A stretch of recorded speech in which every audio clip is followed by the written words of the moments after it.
L'enregistrement démarre. Bonjour Mélanie. Bonjour Eric. Et bonjour à tous ceux qui nous feront l'honneur de nous regarder. On est parti pour le 227e cycle d'investigation, dont Mélanie va découvrir le thème dans quelques instants. Ce thème va aussi être exploré par, je pense, de nombreux opérateurs, de couples opérateurs télépathes dans le monde. Chacun d'entre nous devront passer par un nombre de questions fixes et derrière ça, il y aura un questionnaire libre. Mélanie, prête? Oui. Ferme les yeux.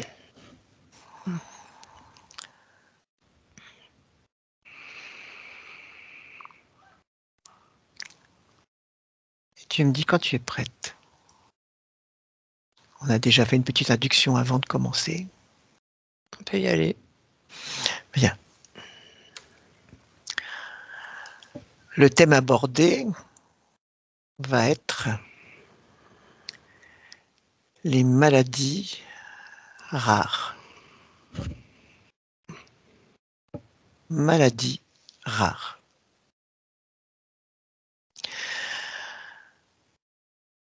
Première question. À mon 3, tu cherches les causes métaphysiques et ésotériques communes aux maladies rares. Les causes métaphysiques et ésotériques communes aux maladies rares. À mon 3. 1, 2 et 3.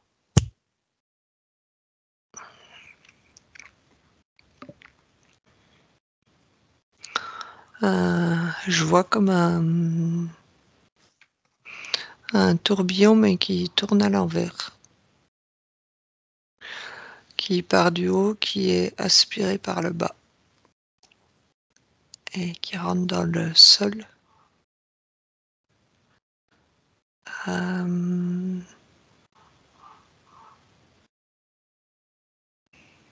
Peut-on appeler ça un tourbillon inversé? Oui, Donc mais pas un tourbillon qui c'est du petit pas... envoie vers le grand, mais Oui, quelque chose qui part du grand pour aller vers le petit, c'est ça? oui, oui. Et Ok. dans l'autre sens, d'habitude, ça tourne comme ça. Et là, ça part dans l'autre sens. Ouais. Et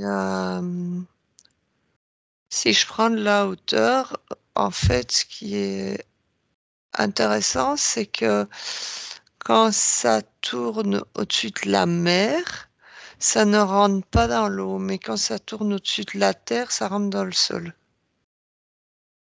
Ok. Est-ce que tu vois autre chose que ce tourbillon? Mmh. Justement, prenant de la hauteur, d'un peu de distance comme tu viens de le faire, est-ce que tu perçois autre chose? Des lignes horizontales. Heu, des couches, ça forme des couches, comme si c'était une lasagne et ça forme des, uniquement, sur la partie, air, pas dans la terre. C'est de nouveau dans l'air. Heu, J'en vois 8.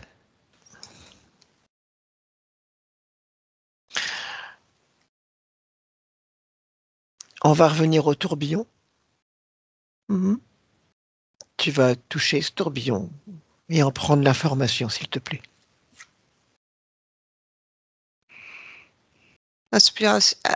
Aspiration inversée. Ça aspire quoi?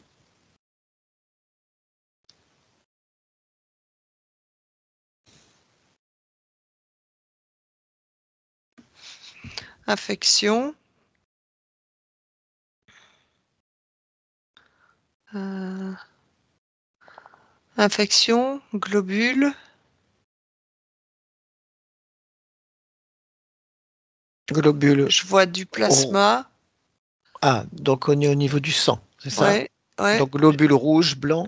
Globules rouges et blancs. Je vois le plasma.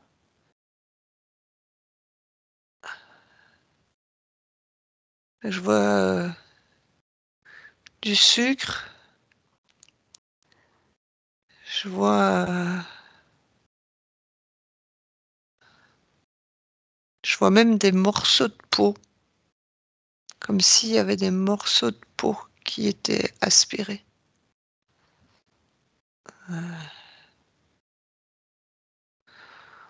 Morceaux de peau, et je vois aussi beaucoup de choses qui sont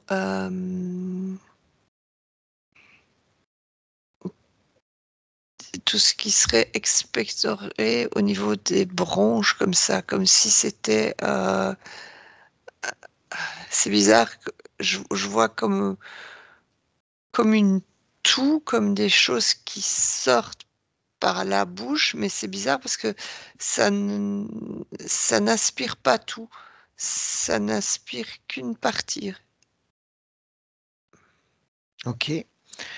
Quand tu dis que ce tourbillon est connecté à la Terre, que sur l'eau il ne se connecte pas, Il ne qu'est-ce que rentre pas, en il fait, ne dans rentre l'eau. pas? Qu'est-ce que ça Mm. représente la Terre? Ou pourquoi est-ce que ça rentre dans la Terre et pas dans l'eau? C'est connecté plus avec les humains qu'avec le monde marin. D'accord. Ok. Mm. Connexion humaine. Et ensuite, tu as vu, on va dire, dans l'air, Mhm. des espèces de couches. Ouais. Est-ce que là aussi, tu peux revenir à cette information et toucher ces espèces de couches au nombre de 8 et me dire ce que tu lis comme programme? Classification en fonction des aspirations, de ce qu'on reçoit, de ce qui est reçu au niveau des aspirations. Classification. C'est comme Tu si veux dire c'était des que... armoires et il y en Ah, a ok, une où je vois que c'est tout ce qui a été sorti des bronches. Il y en a une où je vois c'est le sang, ok, et c'est vraiment comme si c'était des rangements. ok, je comprends. Ça y est. Et maintenant, dis-moi qui gère ce tourbillon et ces espaces de rangement. Remonte à l'origine et dis-moi qui gère ou quels sont ceux qui gèrent. Une usine, c'est métallique. C'est comme si c'était un container métallique, mais qui est sous terre à plusieurs endroits. Et dans le dessus, dans le toit de ce container métallique, il y a un trou où peut rentrer justement la pointe du tourbillon, de cette aspiration. Et Ah, c'est pour ça que ça rentre dans la terre. ouais, c'est rectangulaire, c'est métallique. Et mais par contre, j'en vois une quantité Ok, incroyable. Il y en a pas qu'un, il y en a partout. d'accord. Et dis-moi si tous ces conteneurs, on peut les appeler comme ça? Oui, c'est vraiment comme si c'était Ok, allez, un container maritime métallique comme ça, d'accord. Ok, mais donc enfoncé dans le un sol. conteneur. Ouais. À quoi servent ces conteneurs? Il y a je vois un tableau de bord comme un ordinateur avec des prises de données, et je vois des grilles. C'est eux qui s'occupent de Ah, il y a des grilles dans ces relever. conteneurs. Ouais, je vois des grilles assis à ces ordinateurs, et c'est eux qui relèvent les données et qui D'accord. s'occupent de tout ce qui est arrivage de données sur ces ordinateurs. Mais Est-ce que... dans chaque container, c'est drôle, il y en a qu'un par container en fait. Oui. est-ce que ces grilles sont tous gérées par le même pouvoir de décision Ouais, ou est-ce que tous les ouais. conteneurs que tu as perçus appartiennent à des factions différentes avec des buts différents? Qu'est-ce que Non, tu perçois? c'est la même chose. C'est, repris, c'est le même système. Même Mais système et même faction, donc. ouais, même faction, même système. C'est tout est lié. Ça fait qu'un. Ça fait un bloc. Ok. Eh bien, dis-moi, oui, qu'est-ce que tu perçois? Je t'ai vu faire quelques grimaces. Le bloc se resserre en fait, comme si ça se compactait comme ça. De quel bloc tu parles? Mais quand je vois la faction que ça dirige et que je ne vois qu'un, mais c'est comme si, tous les containers se resserraient l'un contre les autres, les uns contre les autres. Pourquoi? Mmh. Est-ce que c'est parce que tu les vois? Mmh. Ou qui changent de position ou qui énergétiquement ils se rejoignent? Ouais, ils veulent faire bloc. D'accord. Ils veulent passer enfin, être invisibles. Ouais, c'est un peu tard. Euh, et donc j'aimerais maintenant que tu remontes à la source de ce qui dirige tout ça.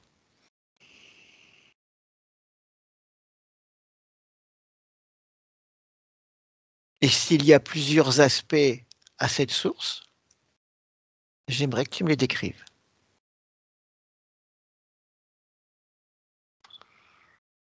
Je vois un serpent qui est, en 8 avec Mhm. la tête rentrée, avec la tête cachée.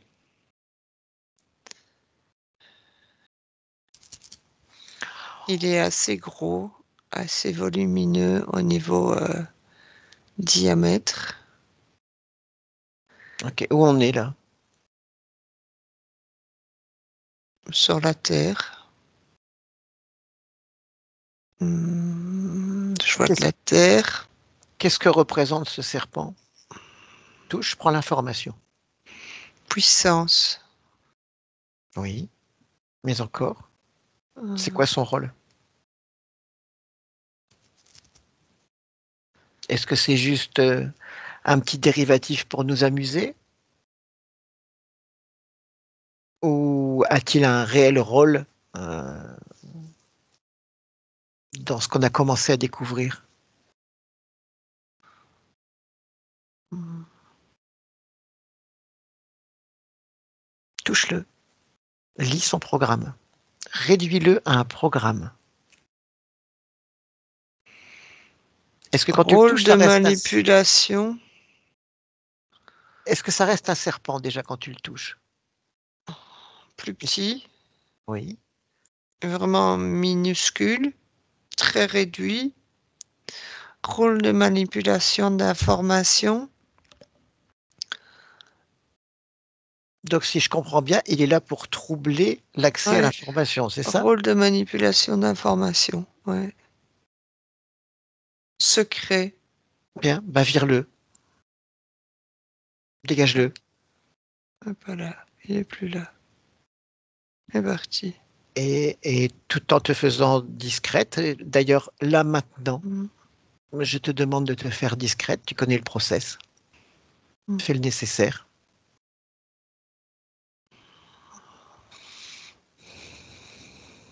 Tu me dis quand c'est fait. c'est fait. Je veux que tu ailles au-delà de cette illusion et que tu me dises ce que tu perçois. Un énorme trou souterrain et ça, grouille de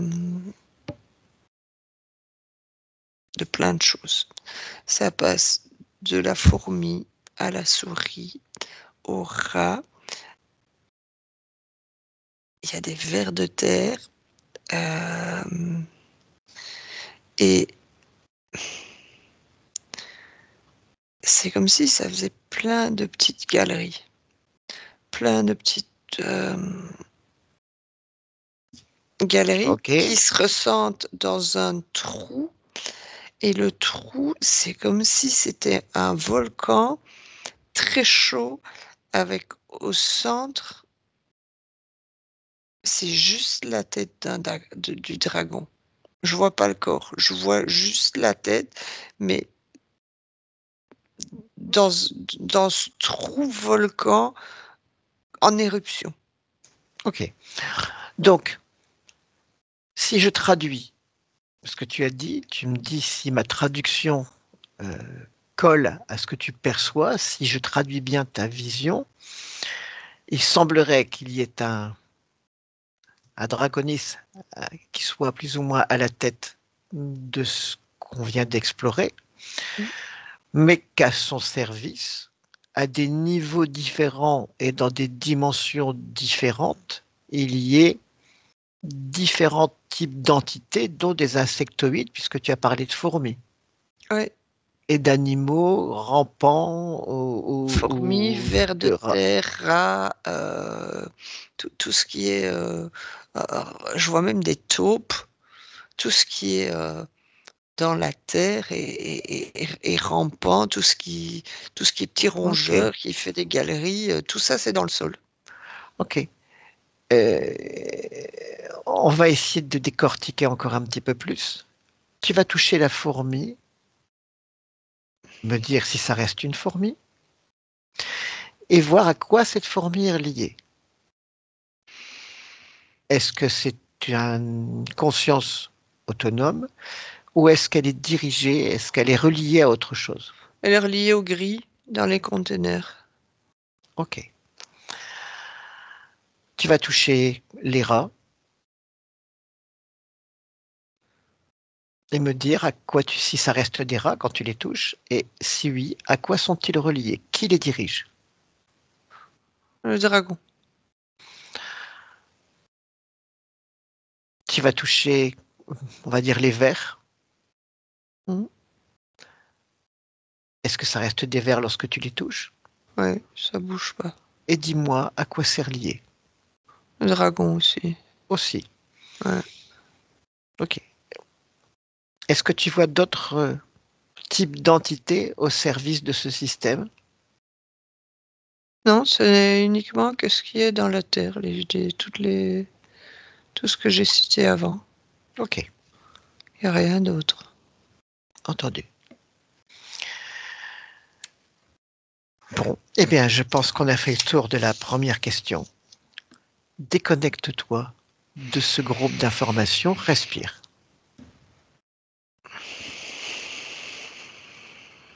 Ça va? On peut Ouais, continuer? super, ouais. Deuxième question.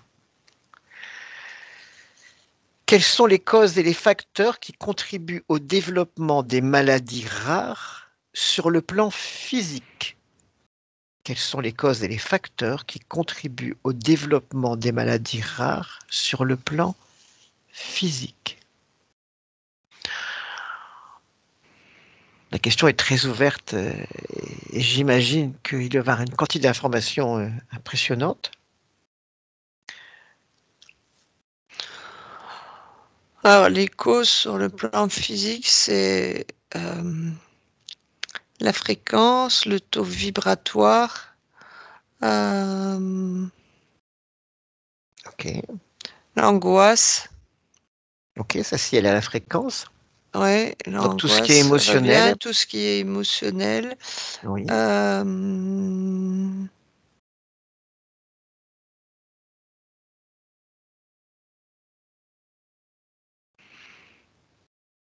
mmh, je vois comme des pertes d'équilibre aussi, comme si, D'où viennent ces pertes d'équilibre? Par quoi sont-elles causées sur le plan physique?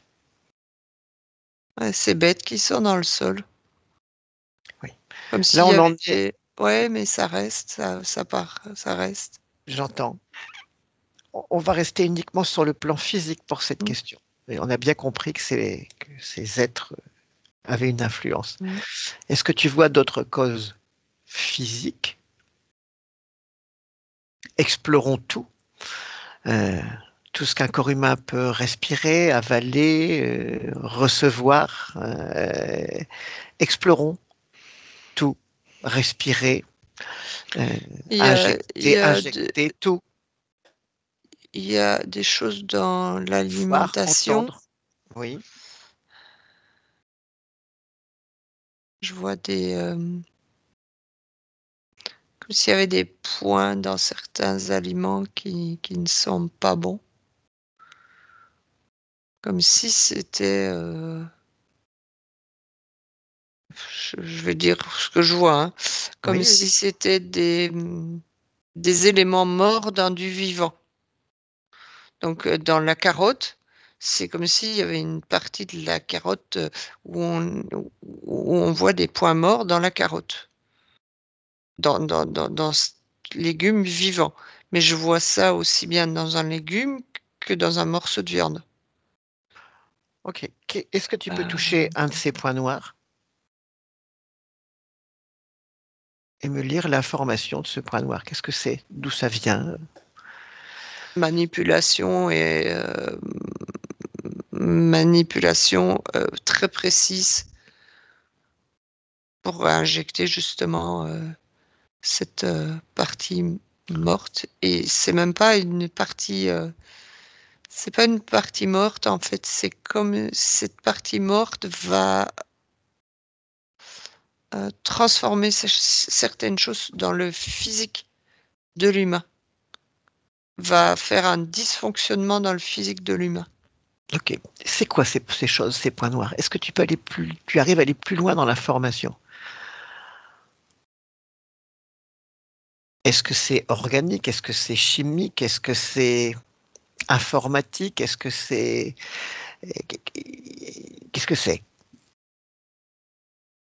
Chimique,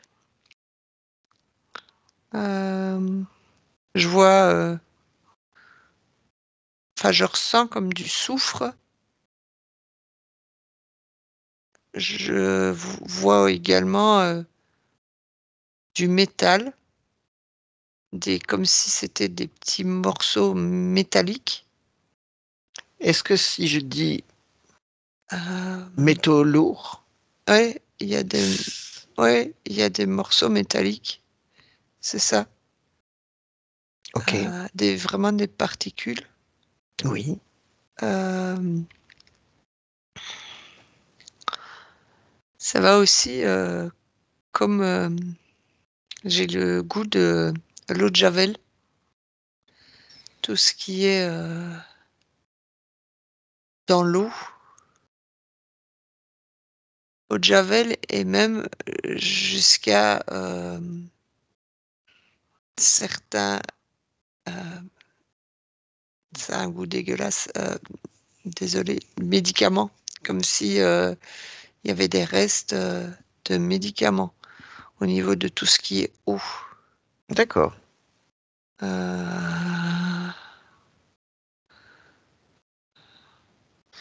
Au niveau de l'air aussi, de la respiration, il y a, mmh, c'est pareil un peu, c'est un peu la même vision que dans l'alimentation. C'est comme des points de, couleur noire comme ça, qui sont dans l'air. Heu, c'est exactement la même chose en fait partout. Ok. Donc il y a une espèce, dans ta perception, Ouais, d'omniprésence de ces ouais, points noirs, un ouais, peu anti-vivants, un peu partout dans ce qu'on ouais, respire, ce qu'on ouais. boit et ce qu'on mange. C'est ça? Ouais, même dans l'eau, en fait, je vois que c'est du métal, mais chez moi, c'est exactement représenté par la même forme, les mêmes petits points noirs comme ça. Ok. C'est drôle parce que dans certains éléments, ben, c'est le goût, dans d'autres, c'est les odeurs, et c'est vraiment ça qui change. Mais on dirait que ça fait partie, que c'est rassemblé de la même base, en fait. D'accord. Et si tu remontes à l'origine de ces points noirs, qu'est-ce que tu trouves?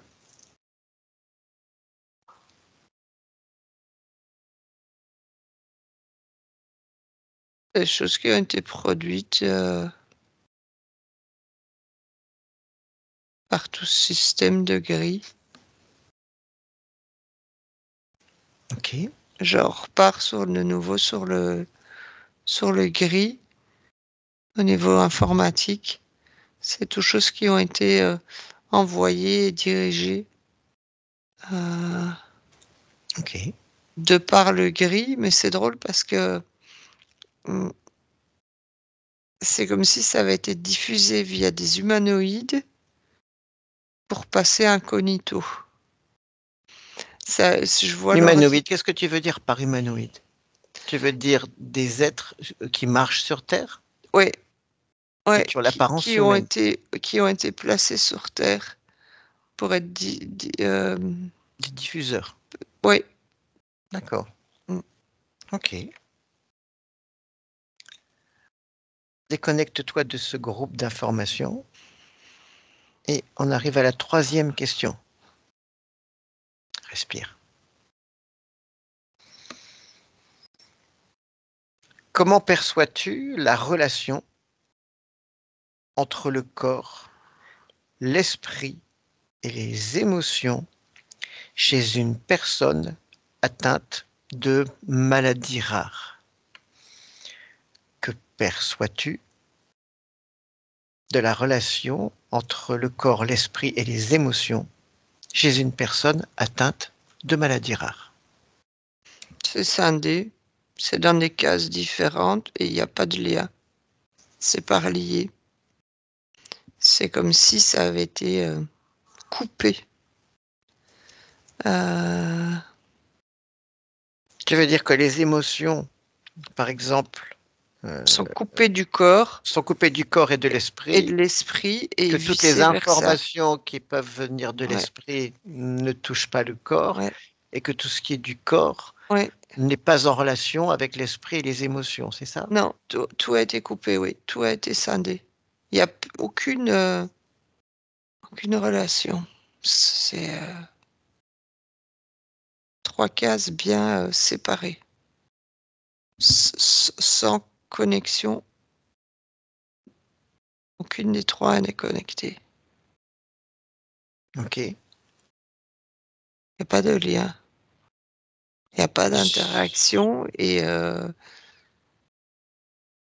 c'est drôle parce que je vois un corps où il y a de l'émotion, rien ne bouge, enfin c'est vraiment très scindé. C'est impressionnant. Mmh. Est-ce que ce fonctionnement, tu le vois comme une cause ou une conséquence de la maladie? Conséquence. D'accord.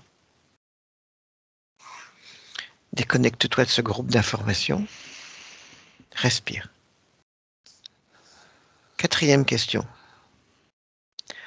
Maintenant, observe les chakras et leur fonctionnement dans le développement des maladies rares.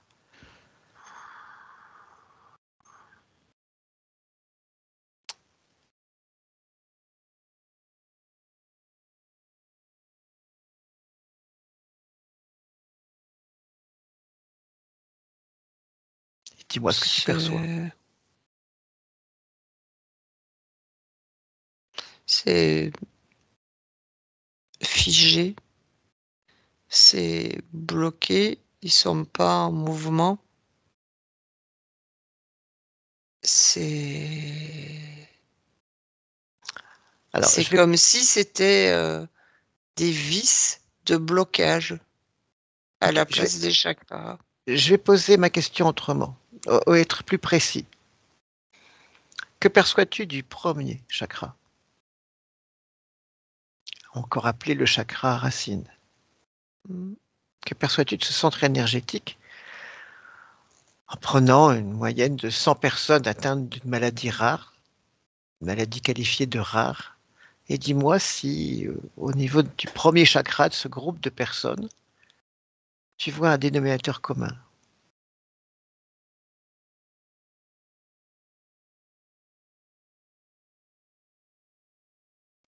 vois un bloc, comme si c'était un bloc de ciment fermé. Ok. Que Euh, perçois-tu du deuxième chakra? un cercle, un anneau métallique, mais qui ne bouge pas. Que perçois-tu du troisième chakra, plexus solaire?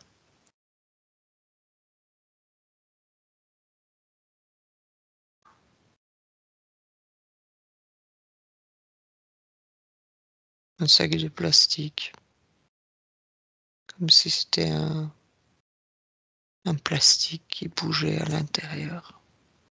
Un sachet de plastique. Ok. Que perçois-tu du quatrième chakra, le cœur?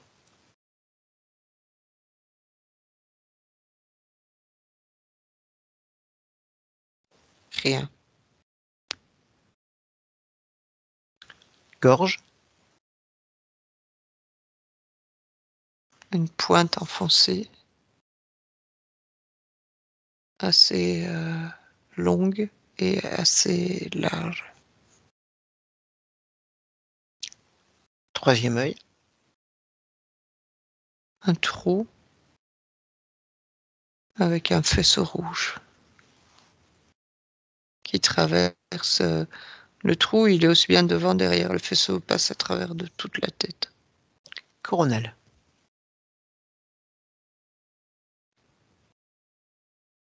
La peau arrachée,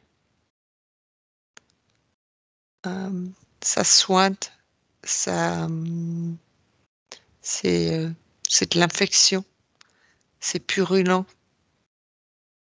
Ça sent mauvais d'ailleurs. Bien. Sachant que les chakras sont, entre autres, des portes dimensionnelles, qu'est-ce que ça peut signifier sur ce plan-là, sur le plan multidimensionnalité d'un être humain? Un portail pour laisser rentrer la pourriture et pour laisser rentrer tout ce qui est fréquence négative.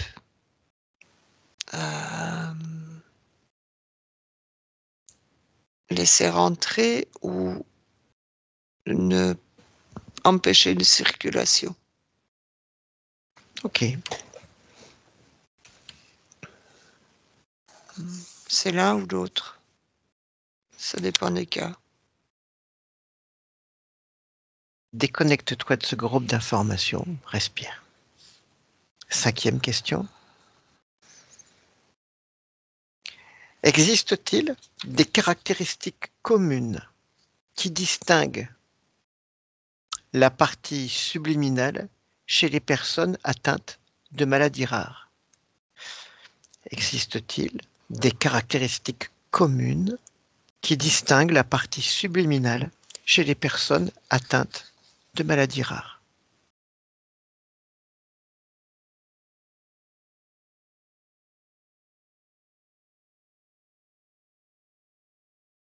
Sélectionne par exemple une centaine, comme tout à l'heure, de parties subliminales dont le corps est atteint de maladies rares et dis-moi si tu vois des points communs, des caractéristiques communes en lien avec la maladie rare qu'on retrouve chez les parties subliminales ou une bonne partie d'entre elles.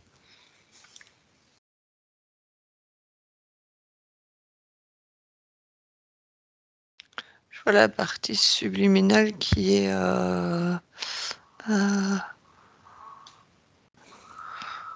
beaucoup impactée. Ce sont des parties subliminales qui sont impactées au niveau du mental.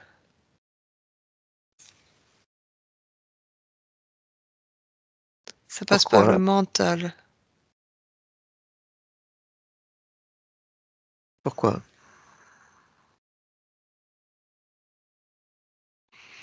Baisse de fréquence et ça passe par le mental.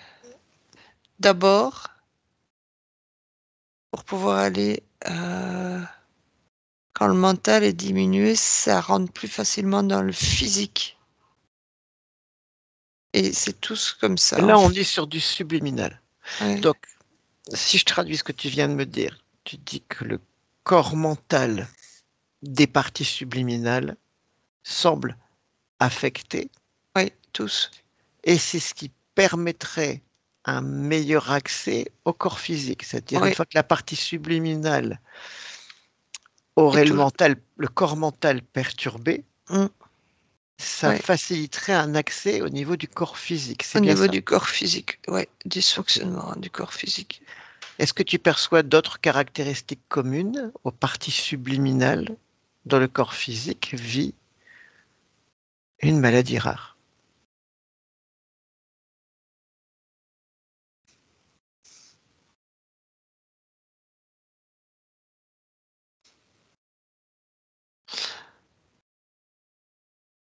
Elles ont été poussées lors de leur, elles ont pas choisi leur, le moment d'incarnation. Ok. Ça se passe au niveau du moment de l'incarnation. Une peur,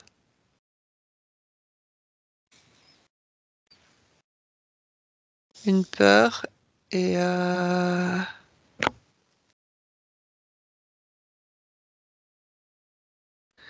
et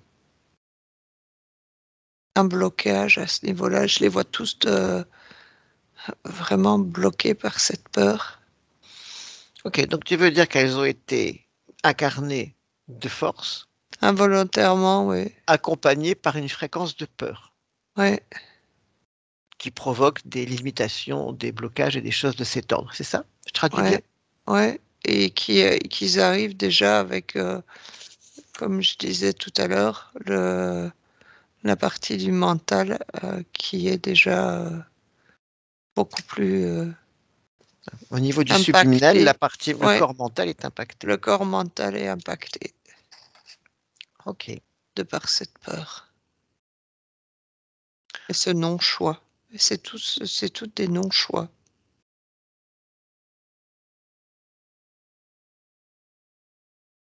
Déconnecte-toi de ce groupe d'informations. On passe à la 6e question. Respire.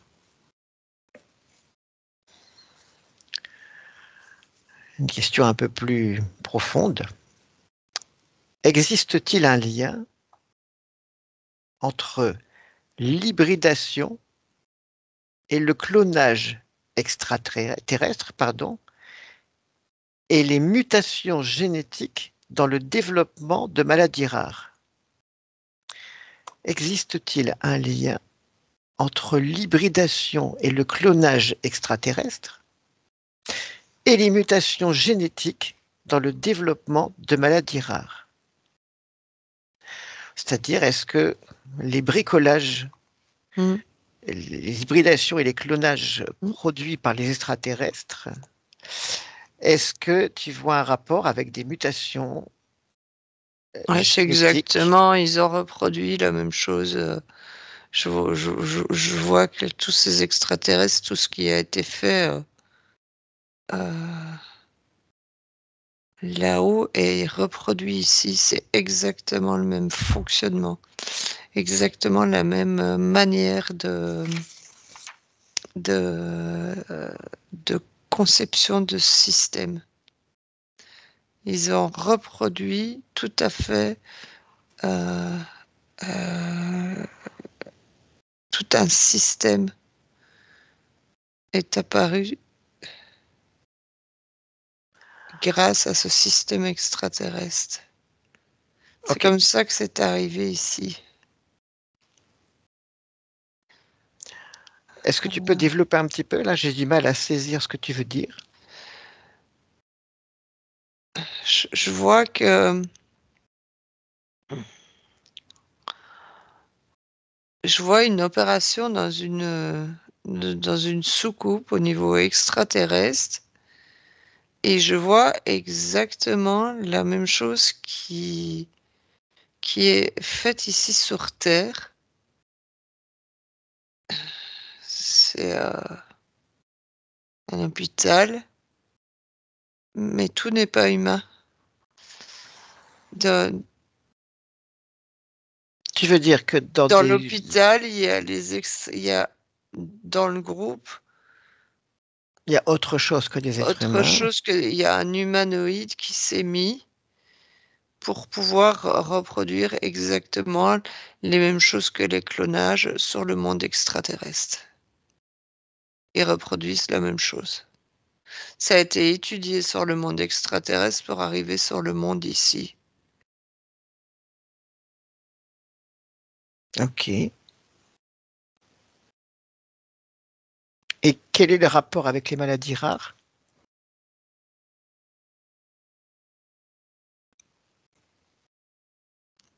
Le rapport des maladies rares est qu'il y a un faible pourcentage de choses qui ont été injectées justement par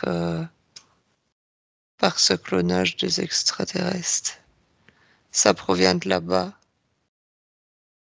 ça provient pas d'ici. Ce fonctionnement, cette petite partie Donc tu veux dire qu'une partie des maladies rares aurait été provoquée en hôpital, c'est ça? aurait été provoquée en hôpital par un humanoïde qui aurait été mis spécialement, que cet humanoïde, avant de faire ce procédé dans l'hôpital, faisait ce procédé dans le monde extraterrestre. Et je vois je vois vraiment un procédé spécial avec comme une particule spéciale qu'il a ramené dans cet hôpital. Ces maladies rares ont été provoquées par quelque chose qui est vraiment importé de là-bas, pas d'ici. D'accord. Ok. Déconnecte-toi de ce groupe d'informations. On passe à la 7e question.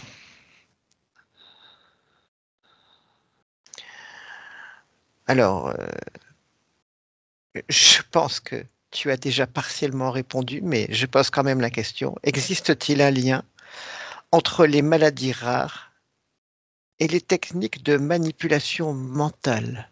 Mmh.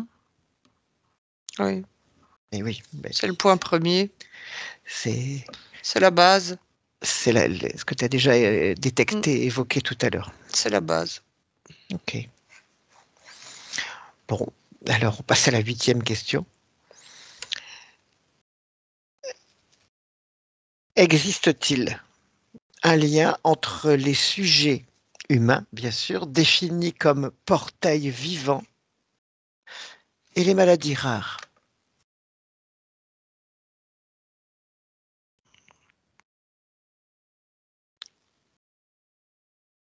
Existe-t-il un lien entre les sujets définis comme des portails vivants et les Mmh, maladies rares? oui. Euh, un lien au niveau de la peau est animale.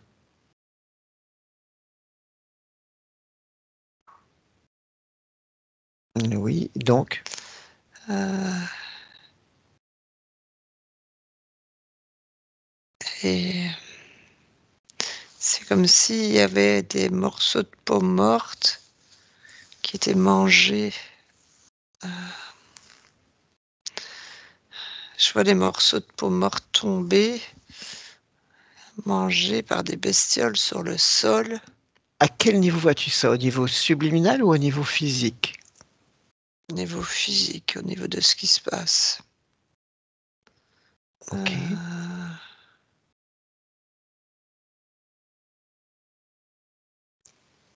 Et au niveau subliminal, que perçois-tu tout particulièrement, comme ça a été détecté et mis en évidence par la 7e question, que perçois-tu de la manipulation mentale sur des parties subliminales de portails vivants? plus facile, plus facile d'accès, D'accord. plus facile de... La manipulation mentale est plus facile sur des beaucoup parties plus facile, subliminales beaucoup plus de portail facile, vivant, c'est ça? beaucoup plus facile, parce qu'il y a cette connexion animale qui est plus souple que l'humain et qui est moins dans la réflexion, moins dans le mental et plus dans le bestial et donc beaucoup plus facile de rentrer par là. Ok, c'est très clair. Ouais. Déconnecte-toi de ce groupe d'informations. On passe au questionnaire à libre. Respire.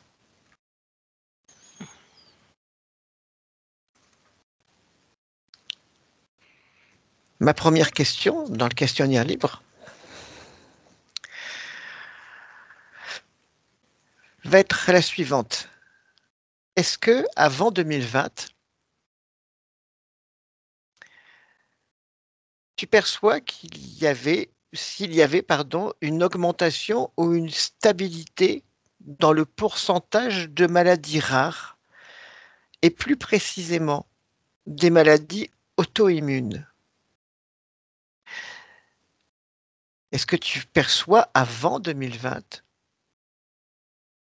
une augmentation ou une stabilité, on va dire, du nombre, d'un pourcentage égal par rapport à 2019, 2018, 2017? Qu'est-ce que tu vois à ce niveau-là? Avant 2020, il y a comme c'est assez stable.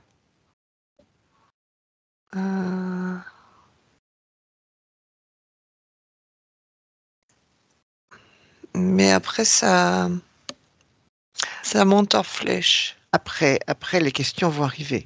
Donc, Ouais, pour toi, avant avant de 2020, le pourcentage de maladies rares et auto-immunes était relativement stable. C'est ce que tu perçois comme information, c'est ça? relativement stable, mais je vois plus de maladies différentes. Donc c'est stable au niveau des chiffres, mais c'est comme s'il y en avait Ah, ok, des nouvelles qui venaient s'ajouter en fait. Donc au final, c'est plus élevé, mais ça reste stable sur chaque maladie. Il y en a d'autres qui se rajoutent un peu, en d'accord. fait. Est-ce que tu perçois la raison de l'apparition de ces nouvelles maladies?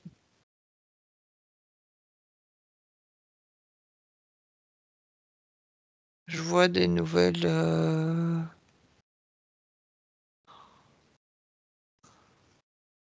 choses qui ont été mises dans l'air, dans D'accord, l'eau et dans tous les éléments comme on a évoqués précédemment. Je vois une nouvelle particule, si je peux appeler ça comme d'accord. ça. Ah oui, Mm. c'est bien.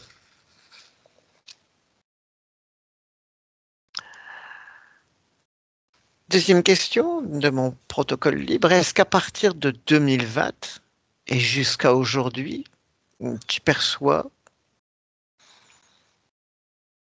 une augmentation du nombre de maladies rares et plus particulièrement de maladies auto-immunes?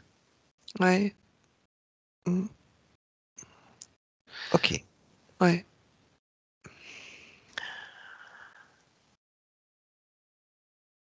Dû au mental.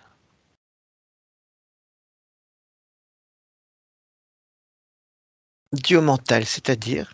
Mm. Partie mentale plus fragile, plus facile d'accès.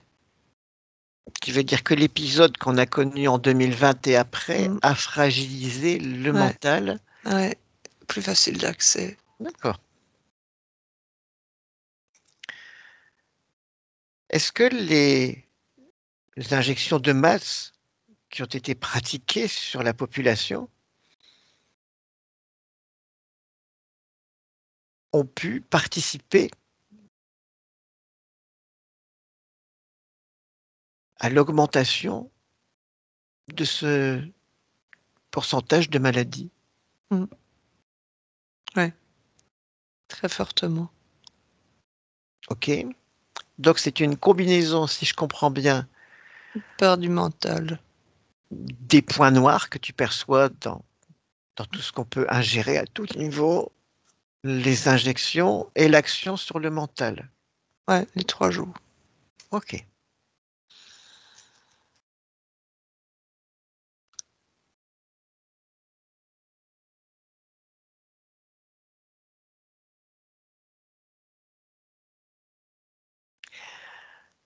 J'aimerais qu'on se penche sur l'aspect génétique. Les injections pratiquées ont obligé les cellules humaines à produire des protéines qui leur sont étrangères au corps humain. La codification génétique a donc changé. Peux-tu me dire si tu perçois un rapport avec le développement de maladies rares et plus particulièrement de maladies auto-immunes et cette modification de codification génétique? Je vois une codification génétique beaucoup plus animale dans les corps, avec beaucoup plus, d'entrées. Les corps, se sont transformés en codification, génétique énormément, OK. qu'il y avait pas avant. Est-ce que tu Je vois perçois carrément des... des cellules qui changent, des corps qui changent vraiment et des peaux surtout, même ça va jusqu'à la peau de l'humain qui OK. change. Quand on sait qu'une maladie auto-immune est, alors c'est peut-être caricatural ce que je vais dire, mais enfin c'en est la définition, un retournement du système immunitaire contre le corps lui-même, est-ce que ces transformations que tu perçois pourraient expliquer que le système immunitaire se retourne contre le corps? Changement d'état, changement de, personnalité et je parle justement, personnalité humain, non humain. Heu, Donc quand les changements que tu vois nous renverraient, si je traduis bien, plus vers un comportement animal et transformerait peut-être le corps physique en un portail vivant. C'est bien ça? ouais, Est-ce que je je vois traduis des correctement? je vois même, comme des changements de sang entre un humain et les animaux. Comme si on avait vidé le sang humain et qu'on avait réinjecté un sang animal. Je vois ça avec une vache là pour le moment. Transformation de changement de sang comme ça. C'est très, très spécial, de Donc changement de sang ça et de pourrait changement expliquer de quantité aussi de quantité d'apport de ce sang. donc ça pourrait expliquer que le système immunitaire se retourne contre ce changement. Oui, parce que c'est pas adapté à toutes les tous les c'est pas les mêmes éléments. C'est OK. pas adapté. Qu'est-ce que tu perçois au niveau subliminal, les parties subliminales? Alors même je vais poser la même question que tout à l'heure, mais à propos des injections. Est-ce que au niveau subliminal, tu perçois des caractéristiques communes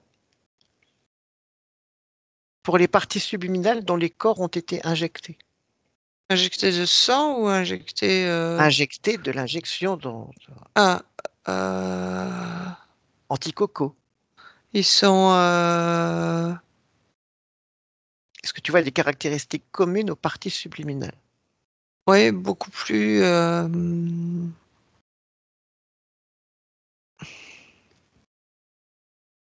beaucoup plus... elles sont beaucoup plus facilement impactées, beaucoup plus faibles, beaucoup plus... je vois la partie subliminale complètement... je la vois folle, en fait. Ok, donc c'est le corps mental, Ouais. le corps émotionnel ou le corps sexuel qui sont Non, atteints? c'est le mental C'est le corps mental qui subit des dérèglements qui encore est une fois. complètement fou, quoi, qui part dans tous les sens. Waouh, il part dans tous les sens. Et c'est très drôle parce que tu as le corps mental qui part dans tous les sens et qui n'est pas rattaché aux autres corps. Comme s'il était de nouveau détaché du Ça reste. provoquait une disjonction. Ouais, ouais, ouais. Ça l'a Ok, séparé. ok. J'ai terminé mon questionnaire. Mélanie, tu te déconnectes de tout et de tous, complètement, seule dans ton espace. Tu reprends pleinement possession de ton corps physique. Tu y amènes toutes les fréquences qui te font te sentir bien, qui créent le bien-être, qui renforcent ton corps physique.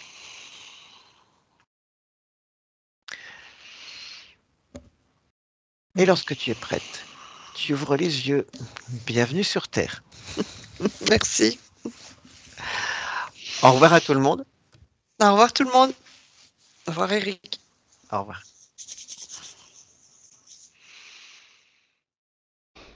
Benvenuto a questo nuovo video di Disclosures. Oggi parliamo della cosiddetta sessione di ipnosi investigativa. In realtà non esiste una sessione di ipnosi investigativa. Non che non si possa fare investigazione di ipnosi, però è che non esiste una sola sessione di ipnosi per dire si è fatta investigazione, per prendere quell'informazione come buona. Perché? Sappiamo intanto che l'informazione che arriva in ipnosi è molto contaminata, la percentuale di inquinamento dell'informazione è altissima. Pensate a questa informazione che viaggia per tantissime dimensioni, attraversa densità, passa per coscienze che volontariamente o involontariamente possono distorcerla e poi arriva infine alla persona che sta in ipnosi, che ha una coscienza, ha una mente, ha un'esperienza e interpreta questa informazione secondo la sua struttura mentale, secondo le sue credenze, che per quanto si possa essere più o meno liberi mentalmente, liberi pensatori, sempre c'è una parte subliminale che interpreta in base all'educazione ricevuta, alla cultura e perché no, anche tutte le esperienze di esistenze passate che ancora lasciano un segno in noi. Per capirci, è come se dovessimo parlare con un'altra persona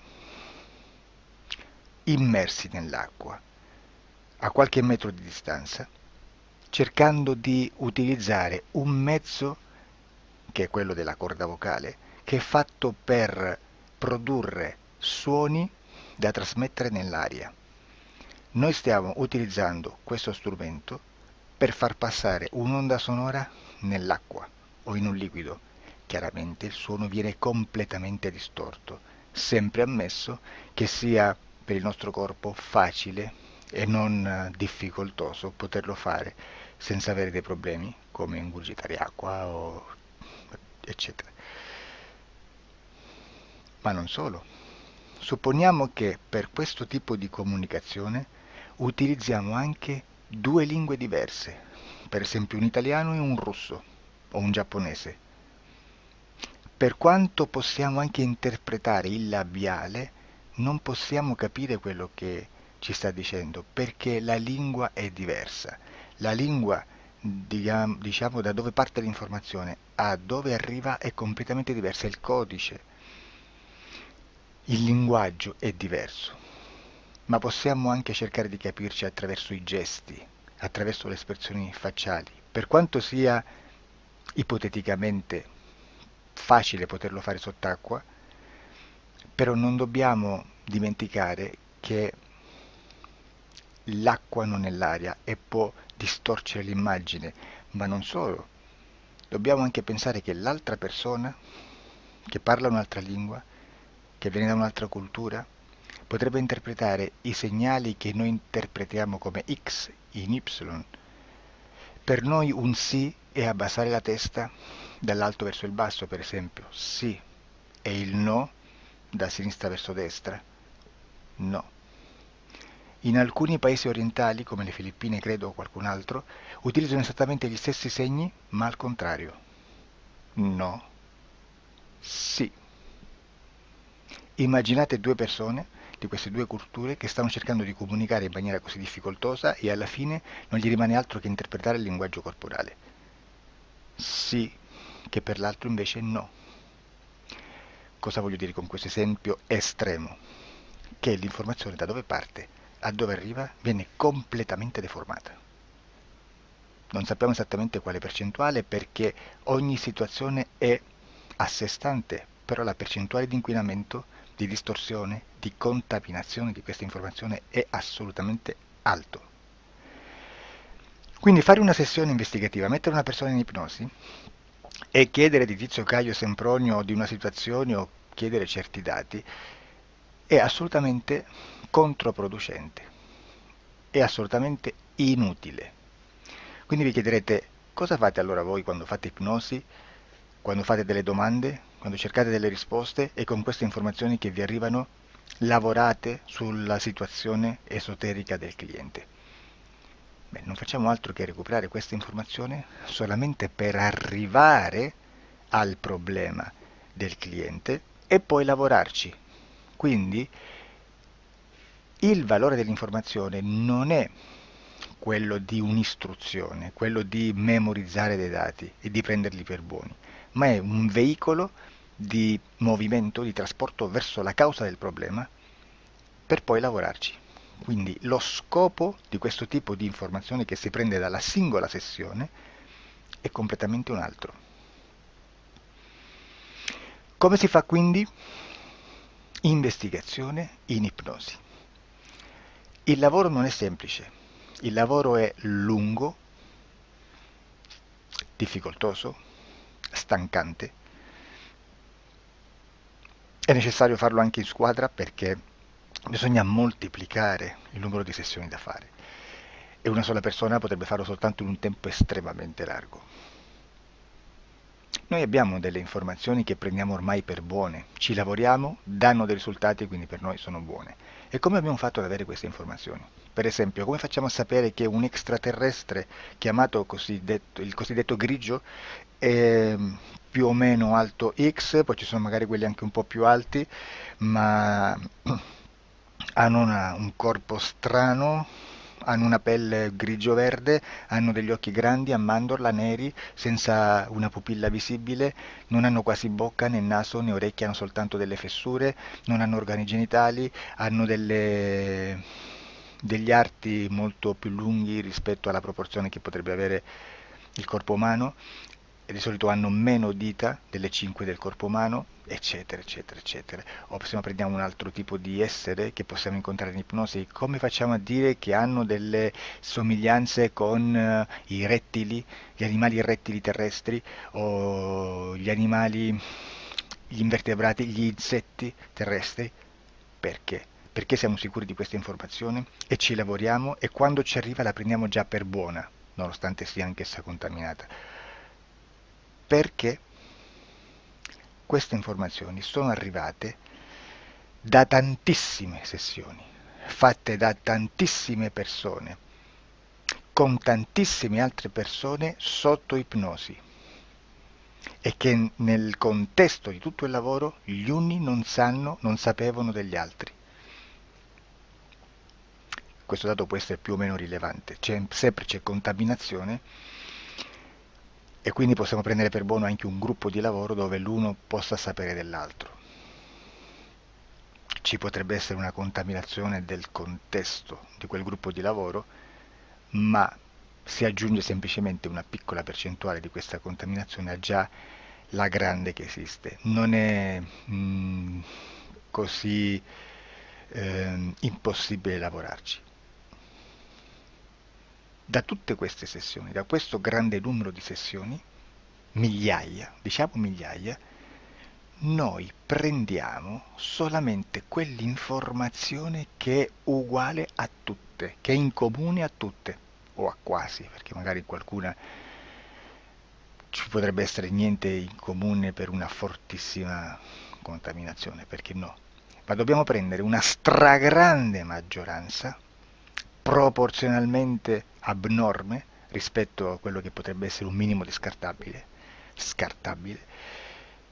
e lì possiamo prendere per buona questa informazione. Quindi se noi su 10.000 persone diverse, con operatori anche diversi, in cui in ogni sessione vediamo un essere che più o meno ha le stesse caratteristiche del grigio o dell'insettoide, a forma di mantide religiosa, o il rettile a forma di lucertola, per esempio, di serpente o di quello che sia, o se vediamo il pianeta Marte più o meno di colore rosso, o se vediamo dei sotterranei eterici, non fisici, nel sottosuolo terrestre, soprattutto sotto le grandi città, dove c'è concentrato molto potere, molta energia di questo tipo, e chi più ne ha chi più ne metta. Se vediamo degli impianti che hanno certi tipi di funzioni, certi tipi di forme in certe parti del corpo, e questa informazione la ritroviamo tutta o quasi in tutte le sessioni fatte,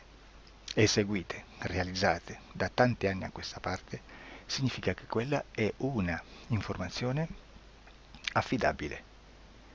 E vi posso garantire che stiamo parlando di una percentuale bassissima. Su un 100% staremo, credo, forse più in basso di un 2-3%. Immaginate, tutto il resto è spazzatura, è informazione spazzatura. Sì, spazzatura.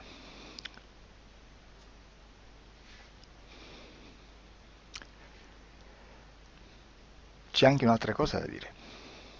Supponiamo che un operatore faccia un'ipnosi e voglia andare a vedere cosa fa Tizio, cosa fa Caio, cosa fa Sempronio. Arrivano delle informazioni e si dice che Tizio è biondo, Caio è zoppo e Sempronio è uno sportivo. Intanto già abbiamo detto che una sessione soltanto non serve, d'accordo? Ma poi c'è da dire che una coscienza, un essere, in ambiente subliminale, la sua parte subliminale potrebbe non dare autorizzazione a questa fuoriuscita di informazioni. Mi potreste dire, e allora tu quando chiedi agli esseri cosa fanno, cosa non fanno? Beh, intanto la prendo sempre con le pinze, perché abbiamo sempre detto che tutto è molto contaminato e mi serve solo per dirigermi da una parte. Ma c'è anche da dire che se un essere interferisce con l'altro, ha aperto un canale di comunicazione a cui non può ovviare, a meno che non lo recida, non lo annulli. Quindi quando io faccio la domanda a un essere, se lo faccio attraverso l'interferito, mi arriva l'informazione per un canale aperto che sottostà alla volontà dell'interferito. Sulla volontà dell'interferito parleremo in un prossimo video disclosures. Però, se io voglio fare un'investigazione sopra Tizio, Caio e Sempronio, che non hanno nessun collegamento, nessuna interazione e nessuna interferenza con il soggetto con cui io sto realizzando l'ipnosi, non è detto che mi arrivi questa informazione. Assolutamente. Potrebbe esserci completamente un muro. Come potrebbe esserci informazioni, perché quell'altra parte potrebbe autorizzare comunque. Ma non è detto. E comunque quando ci arrivano informazioni, in una situazione di non interferenza o non interazione, non possiamo sapere esattamente se sono informazioni che ha autorizzato la parte subliminale dell'altra persona o dell'altro essere, o qualche altro essere, qualche altra entità furba, approfitta della situazione, osserva quello che sta succedendo, si mette in mezzo, si fa passare per l'altro e dà informazioni, ovviamente distorte, prima perché non è detto che debba conoscerle, e anche se fosse potrebbe manipolarle a sua volontà e a suo vantaggio. E quindi immaginate che situazione ridicola ci si viene a trovare, in quale situazione ridicola ci si viene a trovare in questi casi. Da qui si vede quando un operatore riesce a utilizzare l'informazione in ipnosi come per lavorare su un soggetto. Da qui l'osservatore attento delle sessioni di ipnosi riesce a capire se quell'ipnosi è un'ipnosi affidabile, un'ipnosi con un livello di informazione certa, con una alta percentuale di informazione certa. Non vi nascondo che in futuro potrei anche impostare un lavoro per decifrare che livello di certezza di informazione c'è in un'ipnosi, analizzandola e spiegando il perché, spiegando i meccanismi di analisi di un'informazione in ipnosi, che poi anche è molto istintivo. Supponiamo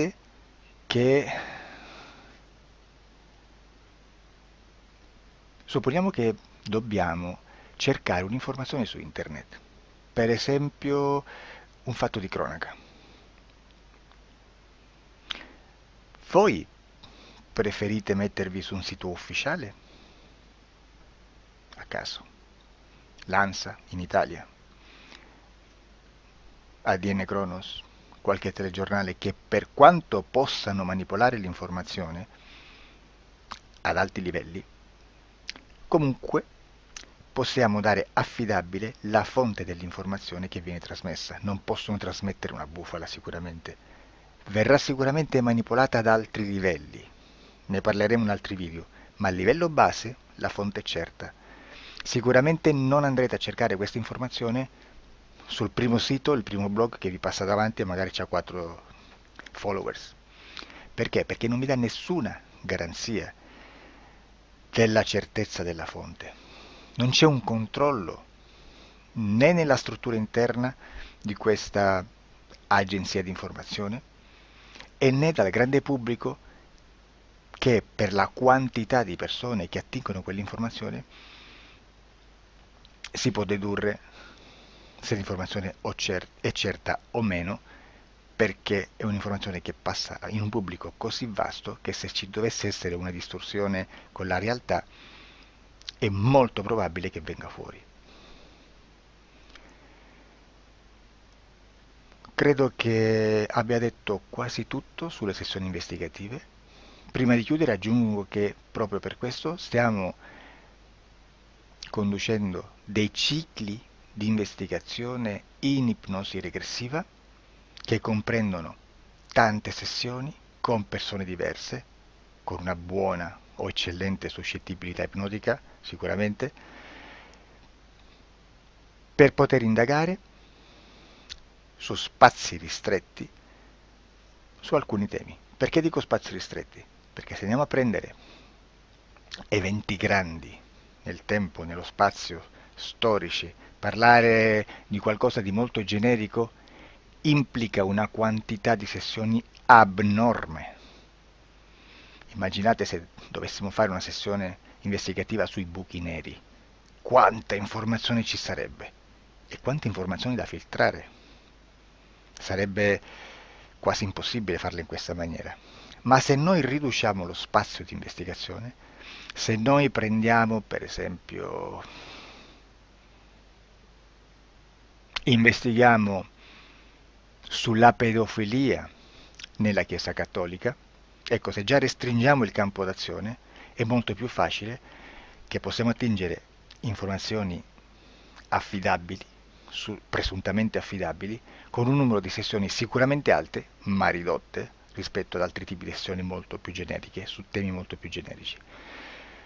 Quindi per fare anche delle investigazioni su temi molto generici bisogna suddividerli in temi, in dettagli, per poi alla fine, quando tutta l'informazione è stata filtrata ed è stata dedotta l'informazione comune, si possono mettere insieme per cominciare a costruire il quadro, mettere insieme tutti i puzzles. Questo è il vero senso dell'informazione in ipnosi, quando si fa ipnosi investigativa. La sessione per risolvere una problematica, un problema, con una presunta origine esoterica di un cliente, di una persona, è un'altra cosa, sono altri metodi, altre tecniche e l'informazione si usa in un'altra maniera, ha un altro scopo. Grazie, ci vediamo al prossimo video. Disclosure.